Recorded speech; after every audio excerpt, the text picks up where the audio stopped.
Hello everyone. Sorry, अभी भी shoulder pain कर रहा है, तो इसी लैपटॉप पर ही पढ़ा रहा हूँ। जल्दी से जल्दी ठीक होके पैनल पे पढ़ाने की कोशिश करूँ।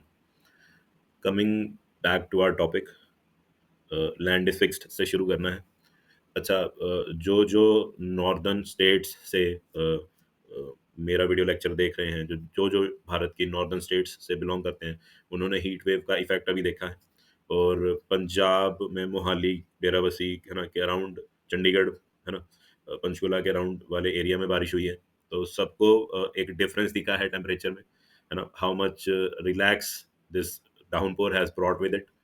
तो मैं एक चीज़ आपको दिल से कहना चाहता हूँ कि उस इंसान के बारे में सोचो यार, जिसने इसी गर्मी में, इसी लू में निकल के बाहर आपके लिए फसल उगानी है। ओके, तो फार्मिंग को बेटा लाइटली मत लेना। Farming is a very difficult job. Is it is we should be very much proud of our farmers who are risking their life and producing food for us so that we can stay healthy, we can live healthy. Okay, salute to the grit and resilience of our farmers. I am totally proud on the Indian farmers, right, who suffer and produce such good grains, such good food for us, right? चलो, land is fix से शुरू करेंगे। क्यों है land fix, क्या है land fix, आपको समझ में आ गया होगा पिछली वीडियो देख के। और इसके आगे के जो रिलेटेड टॉपिक्स हैं वो भी मैंने थोड़ा सा हिंट दिया था। अगर आपने वीडियोस नहीं देखी हैं तो प्लीज़ गो एंड वॉच, क्योंकि आज के लेक्चर में मैं बहुत डिटेल में, बहुत ही आगे फॉरवर्ड है ना, वे फॉरवर्ड जो भी है, वो डिस्कस करूँगा। Please go and watch the previous video, फिर इस वीडियो पे आना। ओके, चलो। लैंड इज फिक्स बेटा ये टॉपिक नहीं है, मैंने पहले ही बताया था कि एक प्रॉब्लम है। ओके, जितने भी प्राइम मिनिस्टर्स आएंगे उनको इस प्रॉब्लम से डील करना पड़ेगा। अब आप हीट वेव से ही अंदाज़ा लगा चुके हो कि भैया बाहर इतनी गर्मी है तो किसान कैसे ये काम कर रहा होगा, राइट? और आप एक चीज़ और समझो कि अगर मानसून बारिशों में अगर हल्का-सा भी चेंज हुआ, हल्की-सी भी वो डिले हुई, तो फार्मिंग पे बहुत बुरा असर पड़ेगा। और अगर फार्मिंग पे बेटा बहुत बुरा असर पड़ेगा, कल्टीवेशन पे, प्रोडक्शन पे, हार्वेस्ट पे अगर बहुत बुरा असर पड़ेगा, तो बेटा किसान के जीवन-मरण के सवाल उत्पन्न होंगे। उसके उसके किसान के लिए जीने मरने के सवाल खड़े हो जाएंगे। Okay, so don't take farming lightly. अब देखो, आपको एक चीज पहले भी हमने पढ़ी थी, आपको एक चीज ये भी समझ में आनी चाहिए कि इंडिया में जितने भी गांव है ना, विलेजेस हैं, फार्मिंग वहाँ पे मेन एक्टिविटी है। पालमपुर के बारे में भी हालांकि पालमपुर हाइपोथेटिकल गांव है, हाइपोथेटिकल विलेज है, बट ऑथर ने ये कहा है कि फार्मिंग वहाँ पे मेन एक्टिविटी है। और वहाँ पे ज़्यादातर लोग फार्मिंग पे डिपेंडेंट है, राइट? उसने ये 2 पॉइंट्स पहले ही उसने बता दिए थे कि फार्मिंग मेन प्रोडक्शन एक्टिविटी है, और 75% जो पॉपुलेशन है गाँव की, वो फार्मिंग से डायरेक्टली और इनडायरेक्टली रिलेटेड है, राइट? अब जैसा कि मैंने आपको बताया कि मॉनसून में या मौसम में हल्का-सा भी बदलाव हुआ, राइट? तो किसान के जीने मरने के सवाल खड़े हो जाते हैं। और वही चीज़ देखो ऑथर ने भी लिखी है, कितने अच्छे शब्दों में लिखी है, the well being of these people, farmers हों चाहे फार्म लेबरर्स हों, इनकी वेल बीइंग, है ना, is closely related to the production on the farms. किस पे डिपेंडेंट है जी? Production on the farms. Farm से जो भी प्रोड्यूस होगा उसके ऊपर इनका जीवन डिपेंडेंट रहेगा। Okay, I hope these 3 points are clear to you कि ऑथर ने ये 3 पॉइंट्स क्यों लिखे हैं। चलो, अब लैंड इज फिक्स्ड वाला जो टॉपिक है वो इसलिए था कि हम ये सोच रहे थे कि पुराने टाइम में क्या होता था कि इंडिया को ग्रेन्स, खाना वाना जो भी है बाहर से मंगाना पड़ता था। We were totally dependent on the foreign countries for this, right? तो फिर हमने सोचा कि हम अपनी लैंड को है ना, अपनी प्रोडक्शन को कैसे बढ़ाएं। तो हमारे सामने एक आइडिया क्या था कि भैया जो कल्टीवेबल लैंड है उसको बढ़ा लो। तो कल्टीवेबल लैंड जब बढ़ेगी तो अल्टीमेटली प्रोडक्शन भी बढ़ेगी, राइट? बट लैंड बढ़ा ली हमने, जितनी वेस्ट लैंड थी उसको कन्वर्ट कर लिया कल्टीवेबल लैंड में। अब हमारे पास कोई और लैंड नहीं बची ना, अब लैंड इज फिक्स्ड। लैंड क्या थी? फिक्स्ड थी। यही क्या है, एक बेसिक कंस्ट्रेंट है फार्मिंग के अंदर कि हमने अगर प्रोडक्शन बढ़ानी है तो we need more land, but land is fixed. This is the basic constraint. Okay, there is a basic constraint in raising farm production. Farm production को बढ़ाने से पहले हमारे सामने एक है ना, एक कंस्ट्रेंट आ जाता है, एक रुकावट आ जाती है। क्या रुकावट आ जाती है कि land area under cultivation is practically fixed. अगर देखा जाए तो जो लैंड हमारे पास कल्टीवेशन के लिए अवेलेबल है वो फिक्स्ड है। ओके, और अभी तक हमने किया क्या है इस कंस्ट्रेंट से निपटने के लिए, है ना? अभी तक हमने क्या किया, 1960 से लेके अभी तक जितनी वेस्ट लैंड थी वो हमने कल्टीवेबल लैंड में कन्वर्ट कर ली। जितना हम फार्मिंग एरिया एक्सपैंड कर सकते थे अपनी प्रोडक्शन बढ़ाने के लिए हमने कर लिया। Since 1916 Palampur there has been no expansion in land area under cultivation. 1960 से लेके अब तक फार्मिंग एरिया में कोई भी एक्सपेंशन देखने को नहीं मिला है। बाय देन तब तक 1960 तक सम ऑफ द वेस्टलैंड्स, जितनी भी थोड़ी बहुत वेस्टलैंड थी इन द विलेज गांव में, had been converted to cultivable land, वो कन्वर्ट करके कल्टीवेबल लैंड में बदल दी गई थी। अब हमारे पास कोई और स्कोप नहीं बचता लैंड को बढ़ाने का। There exist no further scope to increase farm production by bringing new land under cultivation. अब हमारे पास प्रोडक्शन को बढ़ाने का कोई और तरीका नहीं बचता, क्योंकि अब हमारे पास लैंड को बढ़ाने का ही कोई और जरिया नहीं है, कोई और मेथड, कोई और टेक्निक नहीं है। Right, okay. So this was the topic of land is fixed. हमने प्रोडक्शन बढ़ाने की सोची थी कि हम अपना कल्टीवेबल एरिया बढ़ा लेंगे तो हमारी प्रोडक्शन इंक्रीज कर देगी, पर ये एक बेसिक कंस्ट्रेंट है। अब लैंड हमारे पास अवेलेबल ज़्यादा नहीं है। नॉर्दर्न प्लेन्स मैंने आपको बताया था, कोस्टल प्लेन्स, है ना, उसके बाद ज़्यादा से ज़्यादा क्या सेंट्रल इंडिया जहाँ पे ठीक ठाक बारिश हो जाती है, उसके बाद हमारे पास ज़्यादा फर्टाइल अवेलेबल प्लेन लैंड नहीं है ताकि हम अपनी प्रोडक्शन बढ़ा सकें। ऐसा हमारे पास पॉसिबल इंडिया में ज्योग्राफी हमको अलाउ नहीं कर रही है। ओके, चलो। अब उसने एक चीज दी है हेक्टेयर, इसको समझते हैं।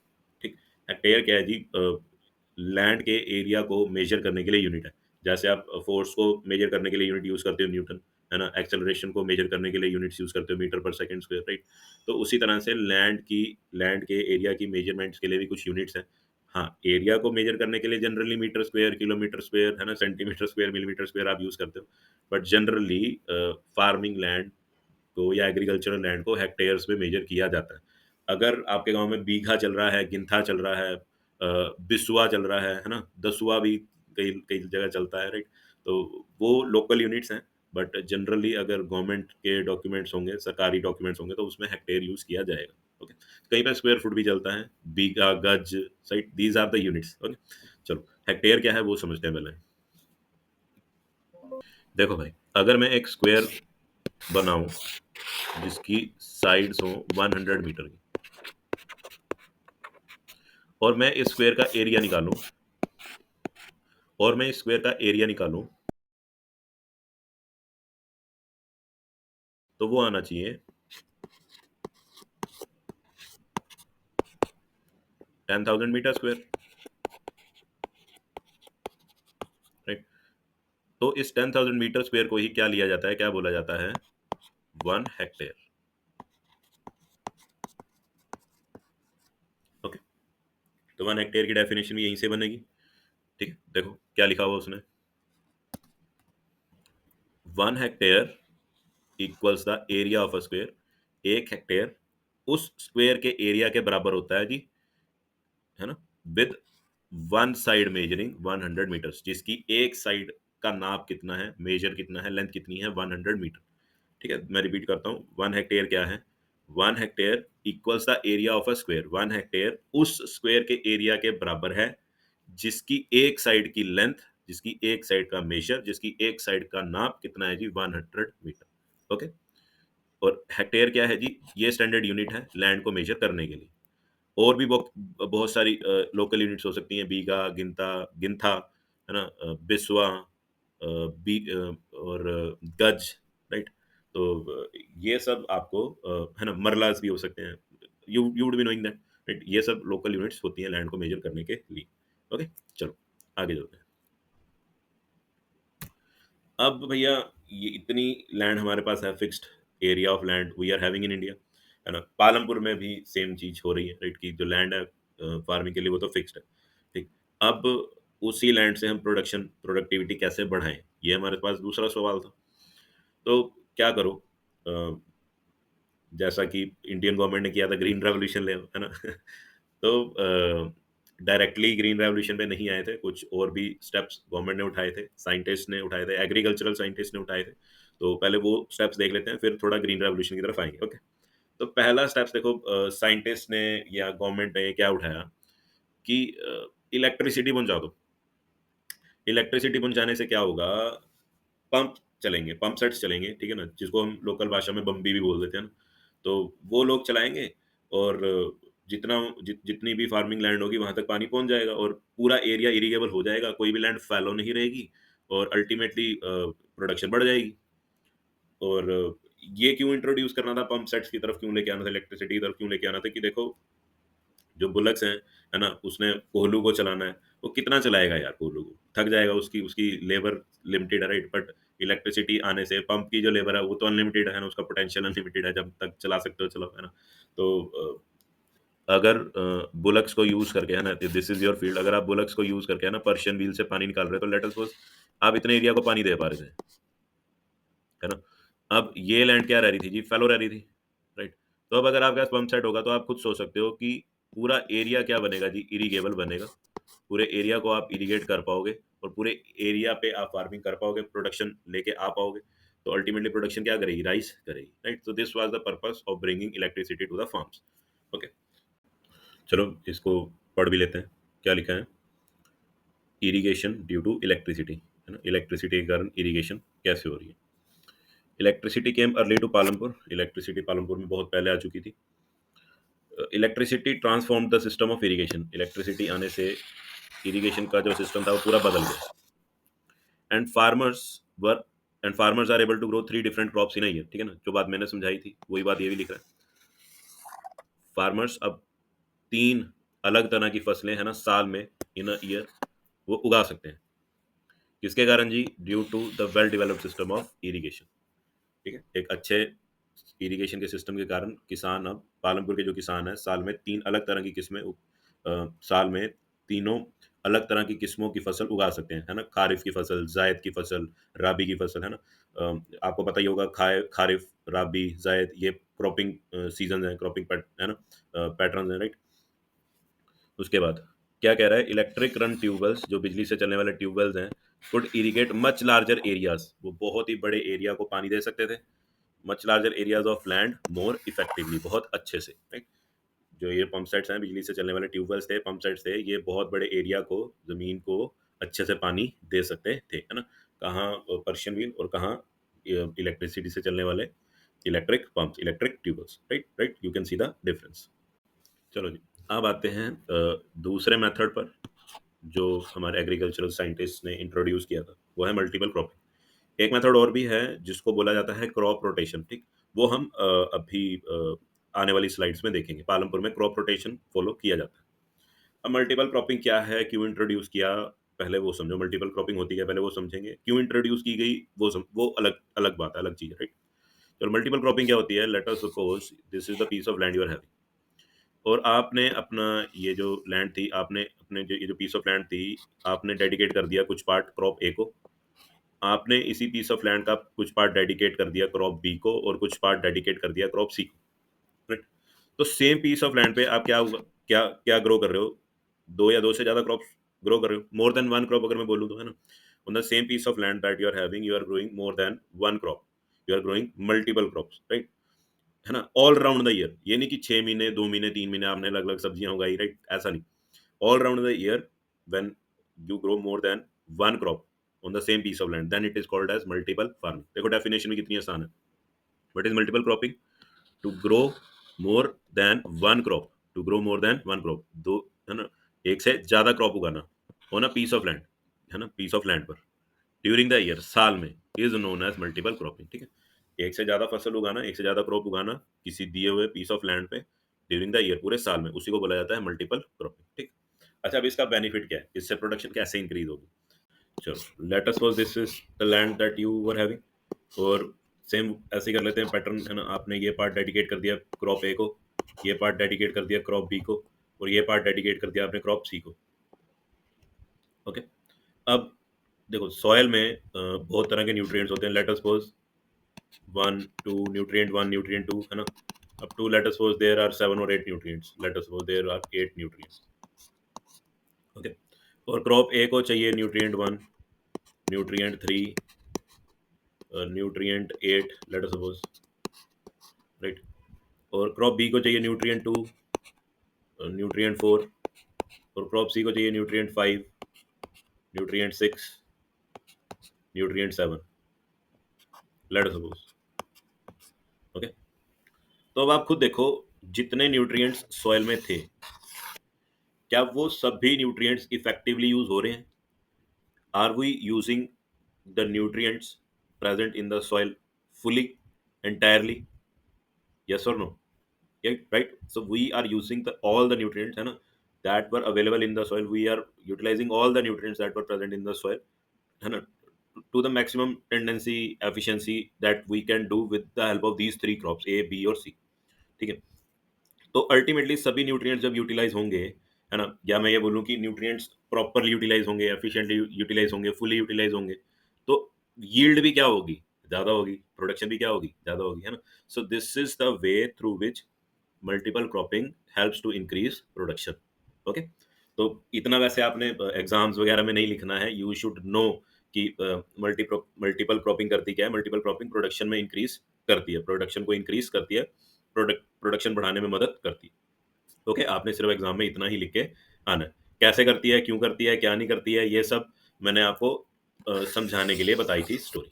ओके, सो यहाँ पे आपकी बुक में भी देखो सिंपल सी एक लाइन लिखी हुई है जो आपने एग्जाम में लिख के आनी है. It is the most common way of increasing production on a given piece of land. ये सबसे कॉमन तरीका है, आम तरीका है प्रोडक्शन को बढ़ाने का किसी भी दी गई पीस ऑफ लैंड पर, किसी भी दी गई जमीन पर. ओके, तो I hope this thing is clear to you.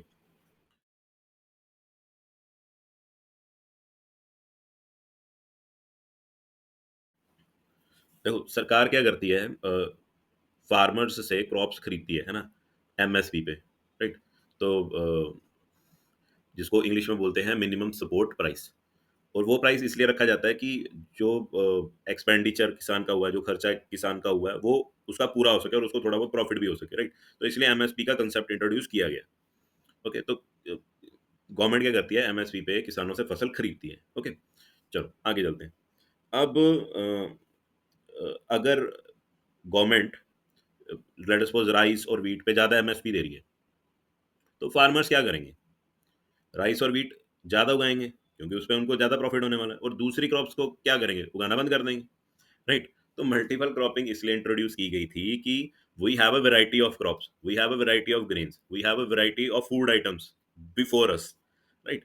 तो दूसरी क्रॉप्स की प्रोडक्शन इंक्रीज करने के लिए, है ना, सो दैट वी, है ना, हमारी जो थाली है ना उसके अंदर प्रोटीन कम ना हो, विटामिन कम ना हो, है ना, कार्बोहाइड्रेट फैट्स वगैरह कम ना हो, है ना. तो हमारी जो डाइट है, बैलेंस डाइट है, वो पूरी सच में बैलेंस रहे, है ना, so that we have a variety of food items before us. तो वो मेंटेन रहे हमारी डाइट, इसीलिए सरकार क्या लेके आई, है ना, एग्रीकल्चरल साइंटिस्ट ने क्या इंट्रोड्यूस किया, मल्टीपल क्रॉपिंग मेथड इंट्रोड्यूस किया to increase the production of crops. ठीक है, टू या बेटर वर्ड क्या होगा, to increase the production of variety of crops, right. This, ये कारण था मल्टीपल क्रॉपिंग को लाने का. ओके, चलो नाइन्थ क्लास में तो सिर्फ डेफिनेशन ही है, आपको ज्यादा फोकस नहीं करना कि क्यों था क्या था, राइट. मैंने आपकी इंफॉर्मेशन के लिए आपको समझाया, राइट. तो अब इससे प्रोडक्शन कैसे बढ़ेगी अब वो समझते हैं. ठीक है, तो प्रोडक्शन इसलिए नहीं बढ़ानी थी कि जिनका एमएसपी ज्यादा है या जिससे किसान को प्रॉफिट होने वाला है वो क्रॉप्स उगाई, नहीं. वैरायटी ऑफ क्रॉप्स हमारे सामने हो, है ना, फूड आइटम्स हमारे पास अलग अलग हों, इसीलिए मल्टीपल क्रॉपिंग को इंट्रोड्यूस किया गया था. ये नहीं कि एक की प्रोडक्शन बढ़ गई क्रॉप की, दूसरे की डाउन जा रही है, ऐसा नहीं होना चाहिए था. मल्टीपल क्रॉपिंग करोगे, अलग अलग क्रॉप्स उगाओगे, तो ultimately there would be a balance of production, है ना, अलग अलग क्रॉप्स का जो लेवल है मेंटेन रहेगा. ओके, अल्टीमेटली अब आप देख सकते हो कि अगर क्रॉप ए इंक्रीज कर रही है तो अल्टीमेटली क्रॉप बी और क्रॉप सी की भी प्रोडक्शन इंक्रीज कर रही है. This was the method introduce to increase the production of other variety of food grains. Okay, चलो जी, अब आए हम तीसरे मेथड पर, जिससे हम सेम पीस ऑफ लैंड पे प्रोडक्शन इंक्रीज कर सकते हैं. ओके, तो इस मेथड का नाम है use of modern farming methods. Sorry मैंने यहाँ पे ऑफ नहीं लिखा है, प्लीज यहाँ पे लिख लेना use of modern farming methods, या फिर लिख लेना using modern farming methods. Okay, चलो. अच्छा, इस मेथड में एक नाम आएगा हाई यील्ड वेराइटी सीड्स, या फिर हाई यील्डिंग वेराइटी सीड्स, या high yield variety seeds, one and the same thing. नाम में ही क्या है, हाई यील्ड या यील्डिंग, है ना, वेराइटी, उसके बाद लिखा है सीड्स. देखो वेराइटी तो हो गया टाइप, किस्म, है ना, है ना, ऐसी किस्म की सीड्स, ऐसी वैरायटी की सीड्स जो क्या है जी, हाई यील्डिंग है, ज्यादा यील्ड करती हैं, ज्यादा ज्यादा प्रोडक्शन करती हैं, राइट. ऐसी सीड्स को क्या बोला जाएगा, हाई यील्ड वैरायटी सीड्स. ऐसी किस्म की सीड्स को क्या बोला जाएगा, हाई यील्ड वैरायटी सीड्स. देखो यहाँ पे मैंने दो क्रॉप्स बना रखी है, लेट्स सपोज ये दोनों क्रॉप्स हैं वीट की. ये दोनों प्लांट वीट के हैं। आप इनमें से बता सकते हो कि कौन सा प्लांट, प्लांट ए और प्लांट बी, इनमें से कौन सा plant H Y V seed के थ्रू डेवलप हुआ है या एच वाई वी सीड से डेवलप हुआ है? इनमें से कौन सा plant H Y V seed से डेवलप हुआ है और कौन सा प्लांट ट्रेडिशनल सीड से, यानी कि पुराने सीड से, जो हम पुराने टाइम से यूज करते हुए आ रहे हैं सीड्स, उनसे हुआ है, उनसे उन सीड्स से जनरेट हुआ है। Okay, you got my point. कौन सा प्लांट ए और बी में से कौन सा प्लांट आपको लगता है कि ट्रेडिशनल सीड्स से, जो हम पुराने टाइम से यूज करते हुए आ रहे हैं, उनसे प्रोड्यूस हुआ है, और कौन सा plant H Y V seeds से प्रोड्यूस हुआ है? आपको कौन सा प्लांट लग रहा है?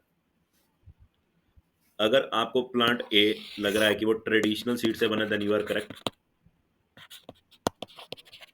ठीक है ना, हम जो ट्रेडिशनली जो भी सीड्स हम यूज कर रहे थे, अगर उनसे प्लांट ए बना, देन यू आर करेक्ट। और एच वाई वी सीड से प्लांट बी बना होगा। तो देखो, आपको डायग्राम से ही समझ में आ गया होगा कि अगर, let me change the colour of the pen, अगर मैं बोलूं कि दीज आर व्हीट ग्रेन्स, है ना, हिंदी में बोलते हैं ना फलियां, है ना, कनक की फलियां, राइट। तो अगर ये व्हीट की ग्रेन्स है, तो अल्टीमेटली इस प्लांट से ज्यादा व्हीट आने वाली है, ज्यादा ज्यादा व्हीट की प्रोडक्शन होने वाली है इस प्लांट से, rather than this plant. Okay, तो आपको अब समझ में आ रहा होगा कि एच वाई वी सीड्स होते क्या हैं। एच वाई वी सीड्स ऐसे सीड्स हैं कि अगर उनको यूज करोगे तो अल्टीमेटली प्रोडक्शन क्या होगी, ट्रेडिशनल सीड्स के मुकाबले उन पर ग्रेन्स ज्यादा होंगी, तो अल्टीमेटली प्रोडक्शन भी क्या होगी, ज्यादा होगी। ओके, चलो वापस अपने मेथड पे आते हैं, use of modern farming methods. कह रहा था higher yields were possible from a combination of, higher yields possible थे किस तरह से जी, कॉम्बिनेशन यूज करना है हमने किस चीज का, हाई यील्ड वेराइटी सीड्स का, उनके साथ क्या यूज करना है जी, क्या कॉम्बिनेशन लेके आना है, एच वाई वी सीड्स का कॉम्बिनेशन लाना है, साथ में irrigation, chemical fertilizers, pesticides etcetera. High yields तब भी पॉसिबल हैं सेम पीस ऑफ लैंड से, हाई यील्ड तब भी पॉसिबल है अगर आप क्या यूज करोगे, कॉम्बिनेशन यूज करोगे, एच वाई वी सीड्स का, प्रॉपर इरिगेशन मेथड्स का, केमिकल फर्टिलाइजर्स का, और पेस्टिसाइड्स, वीडिसाइड्स एटसेट्रा का। ओके, और मॉडर्न फार्मिंग मेथड्स में मॉडर्न फार्मिंग टूल्स भी आ जाते हैं, जैसे ट्रैक्टर्स का यूज करना, थ्रेशर्स का यूज करना, सीड ड्रिल्स का यूज करना, है ना, ये सब भी मॉडर्न फार्मिंग मेथड में काउंट होगा। ओके, तो अल्टीमेटली अब आपको रियलाइज हो जाना चाहिए कि मॉडर्न फार्मिंग मेथड भी, जैसे मैंने यहाँ पे डायग्राम बनाया था ना, मॉडर्न फार्मिंग मेथड भी सेम पीस ऑफ लैंड पर, सेम पीस ऑफ लैंड से ज़्यादा प्रोडक्शन डेवलप करने में, जनरेट करने में मदद कर सकते हैं, राइट। तो हमने इस क्वेश्चन का आंसर पा लिया है, हमने इस क्वेश्चन का आंसर जान लिया है कि क्या कोई ऐसा तरीका है जिससे कि farmer same piece of land से ज़्यादा प्रोडक्शन कर सकते हैं या नहीं, राइट। चलो, अब ये मॉडर्न फार्मिंग मेथड्स आए कहाँ से, है ना, इसका इसी का ही दूसरा नाम है green revolution. Okay, green revolution में ही जो फार्मर्स थे उनको पुश किया गया था कि आप H Y V seeds use करो, है ना, आप केमिकल फर्टिलाइजर्स यूज करो, राइट, आप बेटर इरिगेशन मेथड्स यूज करो, इससे क्या होगा, प्रोडक्शन इंक्रीज होगी, ग्रेन्स की प्रोडक्शन बढ़ेगी, and you would earn good, आपका भी प्रॉफिट होगा, and you would lead a good life. Okay, अब एक बात बताओ, अब यहाँ पे क्वेश्चन है कि ये जो मॉडर्न फार्मिंग मेथड्स हैं जो हमने ग्रीन रेवोल्यूशन से अडॉप्ट किए हैं, क्या आपको लगता है इसके कारण हमारी लैंड सस्टेन कर पाएगी क्या, जो हमारा इतना फ्रूटफुल, इतना इकोनॉमिकल, इतना हेल्दी, है ना, इतना प्यारा, इतना बढ़िया जो लैंड रिसोर्स हमारे पास है, जो हमारे प्लेन्स हैं, क्या वो सस्टेन कर पाएंगे will with the use of, है ना। देखो क्या था मॉडर्न फार्मिंग मेथड्स में, या मैं ये बोलूँ ग्रीन रेवोल्यूशन में, farmers were asked to use chemical fertilizers rather using manures। देखो manures naturally produce होते हैं, है ना, rather using manures, उनको बोला गया कि आप फर्टिलाइजर्स यूज करो। तो आपको लगता है क्या इससे लैंड सस्टेन कर पाएगी, क्या इससे जो लैंड में मौजूद माइक्रो ऑर्गेनिजम्स हैं वो सर्वाइव कर पाएंगे, यूजफुल माइक्रो ऑर्गेनिजम्स, या वो सर्वाइव सर्वाइव कर पाएंगे? So the answer is no, right? Land won't be able to sustain, right? So we have to take care that we have to use all these chemical fertilizers wisely so that our land sustains for a long time. Okay, देखो अगला topic भी उसने यही रखा है। सो देखो अगला topic भी उसने क्या रिलेट किया है, क्या लिखा है, विल द लैंड सस्टेन, क्या लैंड सस्टेन कर पाएगी, क्या लैंड लंबे समय तक उपयोग में लाई जा सकेगी, क्या हम लंबे समय तक लैंड को उपयोग कर पाएंगे, क्या लैंड इतनी देर तक बची रहेगी, सस्टेन कर पाएगी, टिकी रहेगी। ठीक है, इसीलिए उसने अगला टॉपिक भी जो रिलेटेबल टॉपिक है यही लिखा है, विल द लैंड सस्टेन। देखो लैंड क्या है जी, एक नेचुरल रिसोर्स है, तो हमें बहुत ही सावधानी बरतनी है, बहुत ही केयरफुली इसको यूज करना है। Land being a natural resource, it is necessary to be careful in its use. Land एक नेचुरल रिसोर्स है, हमें बड़ी सावधानी से इसका इस्तेमाल करना है। देखो आप सबको पता होगा कि जो माउंटेन रॉक्स हैं, बोल्डर्स हैं, they erode over time, and then over millions of years, thousands of years, these fertile plains that we are using now have been created. Okay, so once the land becomes infertile, है ना, तो or you can say futile, so ultimately we won't be able to use the land, and we won't be able to grow the crops on that land. Once its nutrients are consumed or the microorganisms present in the land die, we won't be able to use the land. So we have to be careful in its use because such a resource has been developed over a long period of time. Okay. अब scientific reports भी क्या बोल रही हैं? Scientific reports indicate that the modern farming methods have overused the natural resource base. ये जो हमारा land है, ये जो हमारा नेचुरल रिसोर्स बेस है, मॉडर्न फार्मिंग मेथड्स के कारण हमने इस लैंड रिसोर्स को, अपने इस नेचुरल रिसोर्स को क्या कर लिया है? ओवर यूज कर लिया है। कैसे? एक मेथड है क्रॉप रोटेशन। पालमपुर के किसान भी क्रॉप रोटेशन को फॉलो कर रहे हैं। क्रॉप रोटेशन क्या होती थी? एक क्रॉप लगाई, आपने उसको हार्वेस्ट कर लिया, इतने में अभी आपने उसको सेल भी नहीं किया, अभी आप मंडी भी नहीं गए, अभी आप मार्केट भी नहीं गए अपनी हार्वेस्ट को बेचने के लिए, सरप्लस को बेचने के लिए, इतने में आपने उसको वापस इरिगेट किया, सीड्स सो किए, और एग्रीकल्चर करना फिर से शुरू कर दिया, फार्मिंग करनी फिर से शुरू कर दी, राइट? तो जब आप उसको मौका ही नहीं दे रहे, तो क्या ऐसे उसके न्यूट्रिएंट्स रिवाइव हो पाएंगे क्या? क्या बार बार केमिकल फर्टिलाइजर्स डालने से जो हमारे हेल्पफुल माइक्रो ऑर्गेनिजम्स हैं, क्या वो रिवाइव कर पाएंगे? क्या वो वापिस से उस सॉइल में ग्रो कर पाएंगे?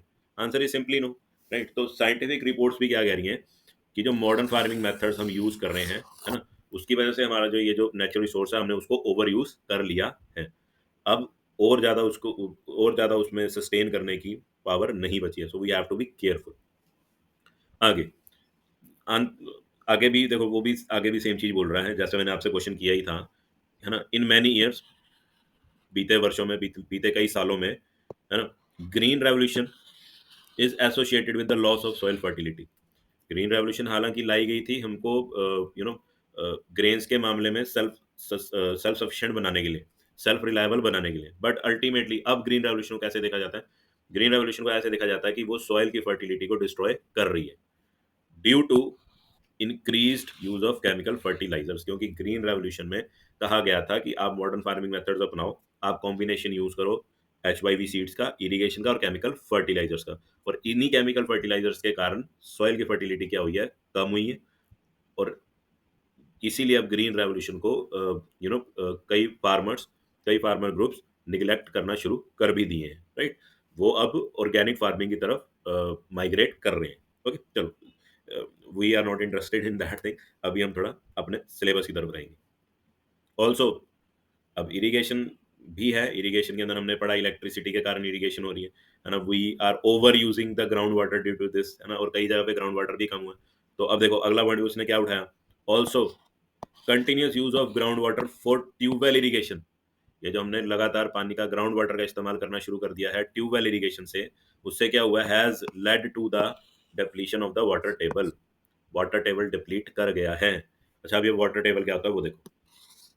Late us suppose this is the land, this is the depth of land. Okay, अब कुछ डेप्थ के बाद there is some water stored underground, जिसको आप अंडरग्राउंड वाटर बोलते हो, है ना।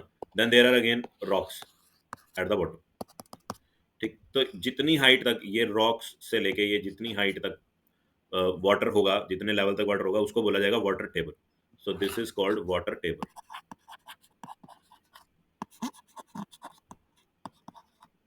ओके, अब वाटर टेबल के डिप्लीट होने का मतलब कि वाटर क्या हो जाएगा जी, लो हो जाएगा। ये वाटर टेबल क्या हो जाएगा जी, डाउन जाना शुरू हो जाएगा। ओके, अब जितना ज्यादा ग्राउंड वाटर यूज करोगे अल्टीमेटली, तो लेवल क्या हो जाएगा ग्राउंड वाटर का, कम हो जाएगा ना, तो इतना बचेगा। अब और यूज करोगे तो और डाउन जाएगा, और यूज करोगे तो और डाउन जाएगा, तो अल्टीमेटली आप कहाँ पहुंच जाओगे? ऐसे लेवल पे पहुंच जाओगे जहां का पानी यूज करने लायक नहीं है। It is cancerous, it will cause cancer. This water is cancerous, carcinogenic substances इसमें मिक्स्ड होंगे, लाइक मर्करी, राइट? तो आपने ध्यान रखना है कि आपने ओवर यूज़ नहीं करना है ग्राउंड वाटर को, okay? This is the biggest issue being faced by the Malwa region of Punjab. कहते हैं कि एक पूरी ट्रेन भर के आती है कैंसर के पेशेंट्स की, दिल्ली को जाती है। तो this Malwa belt is suffering from the same problem. Ground water इतना ज़्यादा यूटिलाइज़ कर चुके हैं कि अब जो ग्राउंड वाटर का जो लेवल बचा है, it is near these rocks और दिस इज़ कैंसरस, ओके? चलो, keep all this thing aside, ये मैं आपको इन्फॉर्म करने के लिए, जागरूक करने के लिए बताता रहता हूँ बीच में, ओके? चलो, हम वापस अपने टॉपिक पे आते हैं। विल द लैंड सस्टेन, क्या लैंड ऐसे सस्टेन कर पाएगी अगर आप ऐसे मॉडर्न फार्मिंग मेथड यूज़ करोगे जो ग्रीन रेवोल्यूशन लेके आई थी? क्या उन मेथड से लैंड सस्टेन कर पाएगी? Answer is no. लैंड एक नेचुरल रिसोर्स है जो over the time period, long time period develop हुआ है, राइट? और इसको अगर ओवर यूज़ करोगे, तो हम खुद ही अपने इस नेचुरल रिसोर्स का जो हमारा बेस है, जो हमारी लैंड है, जो हमारा नेचुरल रिसोर्स है, हम उसको खुद ही डिस्ट्रॉय कर देंगे। अब रिपोर्ट्स ये कह रही हैं कि पिछले कई सालों में ग्रीन रेवोल्यूशन के कारण सॉइल की फर्टिलिटी कम हुई है, क्योंकि ग्रीन रेवोल्यूशन में एक पॉइंट ये लिखा गया था कि we have to use a combination of things, जिसमें से एक चीज़ थी यूज़ ऑफ फर्टिलाइज़र्स और एक चीज़ थी इरिगेशन, राइट? तो फर्टिलाइजर्स के कारण तो माइक्रो ऑर्गेनिजम्स की डेथ हो जाती है, हेल्पफुल माइक्रो ऑर्गेनिजम्स की डेथ हो जाती है, सॉइल की वाटर रिटेनिंग कैपेसिटी कम हो जाती है ना? And moreover they overflow with the excess of water, है ना? और they pollute the other, you can say water resources, right? Ponds, rivers, drains, right? और फिर वहाँ की एक्वाटिक लाइफ भी हार्म होती है, राइट? मोर ओवर यूट्रोफिकेशन भी होती है, ठीक? यूट्रोफिकेशन जिसको नहीं पता वो प्लीज जाके यूट्रोफिकेशन के बारे में पढ़ना, राइट? और अ, क्योंकि हम इसमें इरिगेशन भी यूज़ कर रहे थे as a modern farming method, हमने ट्यूबवेल्स को अपनाया, तो उससे उससे क्या हो रहा है कि जो वाटर टेबल है वो डिप्लीट होना शुरू हो गया, राइट?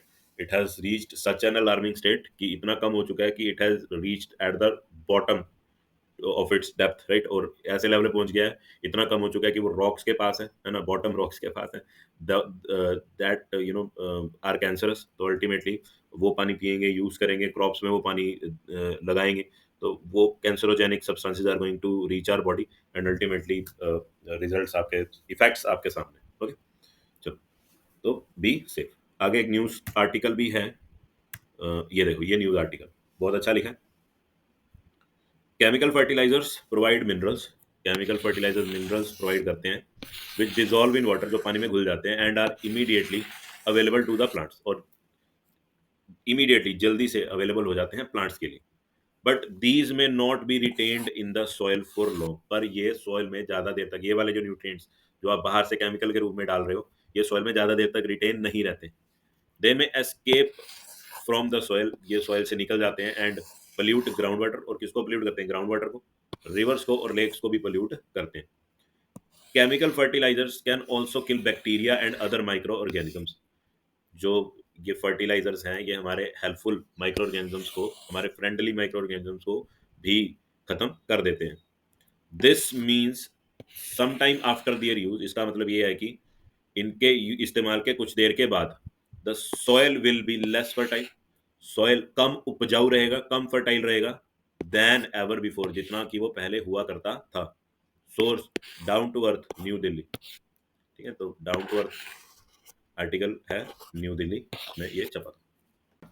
आगे कह रहा है the consumption of chemical fertilisers in Punjab is highest in the country, जो केमिकल फर्टिलाइजर्स का इस्तेमाल है वो सबसे ज्यादा कहाँ पे है जी? पंजाब में है, पूरे देश में।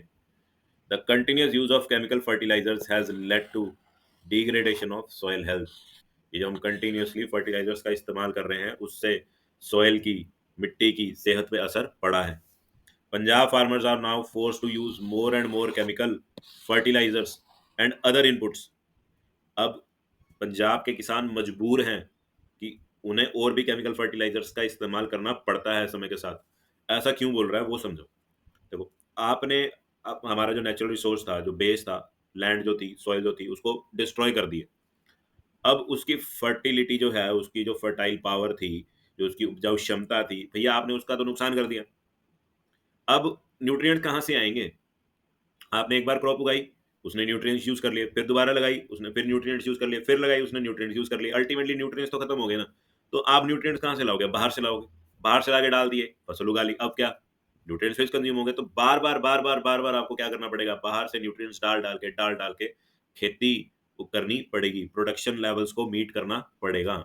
तो सेम चीज़ वो भी लिखा बोल रहा है, लिख रहा है, Punjab farmers are now forced, अब पंजाब के किसान मजबूर हैं यूज़ करने के लिए ज़्यादा से ज़्यादा chemical fertilizers and other inputs to achieve the same production levels. अपने प्रोडक्शन लेवल्स को हासिल करने के लिए, मेंटेन करने के लिए वो मजबूर हैं अब कि ज़्यादा से ज़्यादा फर्टिलाइज़र्स का इस्तेमाल करना पड़ता है। दिस मीन्स, अब इसका क्या मतलब है, जितना है ना फर्टिलाइज़र, केमिकल फर्टिलाइज़र खरीदोगे, फसल उतनी क्या हो जाएगी, महँगी हो जाएगी, क्योंकि आपको बहुत ज़्यादा कॉस्ट बेयर करनी पड़ती है फर्टिलाइज़र्स के लिए। This means the cost of cultivation is rising very fast. इसका मतलब ये है कि जो कॉस्ट है कल्टीवेशन की, फार्मिंग की, वो बहुत तेजी से बढ़ती जा रही है, क्योंकि these inputs are not cheap, these are costly, और अल्टीमेटली इन्वायरमेंट के ऊपर भी आप बुरा असर छोड़ के जा रहे हो। राइट, चलो कंटिन्यू करेंगे अगली वीडियो में। Thank you.